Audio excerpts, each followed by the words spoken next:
Praise the Lord. Mathai 19:14 സ്വർഗരാജ്യം ശിശുക്കളുടേതുപോലെ ഉള്ളവരുടേതാണെന്നാണ് പറയുന്നത്.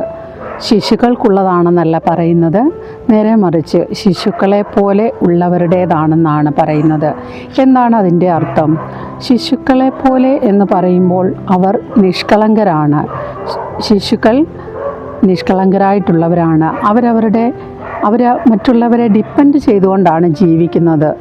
അവരുടെ പ്രൈമറി നീഡ്സ്, അല്ലെങ്കിൽ അവർക്ക് ആഹാരം വേണമെന്നോ വെള്ളം വേണമെന്നോ ഒന്നും അവർ വറീഡല്ല. ഒന്നിനെക്കുറിച്ചും അവർ ബോധവാന്മാരല്ല. അവർ മറ്റൊരാളിനെ ആശ്രയിച്ചുകൊണ്ടാണ് ജീവിക്കുന്നത്.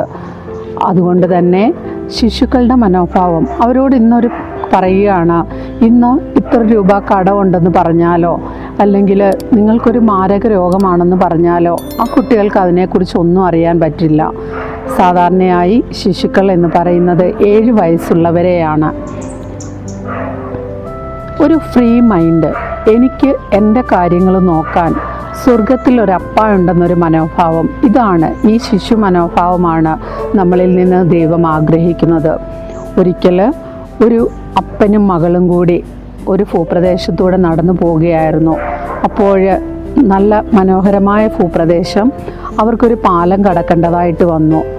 അപ്പൻ്റെ കയ്യിൽ പിടിച്ചിരുന്ന മകള് പെട്ടെന്ന് ആ പാലം കടക്കാൻ തുടങ്ങിയപ്പോൾ ആ മകള് അപ്പൻ്റെ കൈ വിടുവിച്ചിട്ട് ചോദിച്ചു, അപ്പൻ എൻ്റെ കൈക്ക് പിടിക്കാമോ എന്ന്. അപ്പൻ ചോദിച്ചു, മോളെൻ്റെ കൈക്ക് പിടിച്ചിരിക്കുകയായിരുന്നല്ലോ, പിന്നെ എന്താ? അപ്പനോട് അവൾ മറുപടി പറഞ്ഞു, ഞാൻ അപ്പൻ്റെ കയ്യിൽ പിടിച്ചിരിക്കുമ്പോൾ ഒരു പക്ഷേ ഈ പ്രകൃതി സൗന്ദര്യം കാണുമ്പോൾ, ഇതിൻ്റെ മനോഹാരിതയൊക്കെ കാണുമ്പോൾ ഞാൻ കൈവിട്ട് പോകാൻ ചാൻസ് ഉണ്ട്. എന്നാൽ എൻ്റെ അപ്പ എൻ്റെ കയ്യിൽ പിടിച്ചാൽ ഒരിക്കലും എൻ്റെ കയ്യിൽ നിന്ന് വിടുവിക്കുകയില്ല. എനിക്കൊരു ഉറപ്പുണ്ട്, എൻ്റെ അപ്പൻ എൻ്റെ കയ്യിൽ പിടിച്ചിട്ടുണ്ട്, ഞാൻ ആപത്തിൽ പെടില്ല എന്ന്. ഈ ഒരു മനോഭാവമാണ് ദൈവം നമ്മളിൽ നിന്ന് ആഗ്രഹിക്കുന്നത്. നമുക്ക് ആഗ്രഹിക്കാം, ഒരു ശിശു മനോഭാവത്തോടെ എൻ്റെ ജീവിതത്തെ മുന്നോട്ട് നയിക്കുവാൻ ദൈവമേ നീ എന്നെ സഹായിക്കണേ എന്ന് പ്രാർത്ഥിക്കുകയും ചെയ്യാം. ആമീൻ.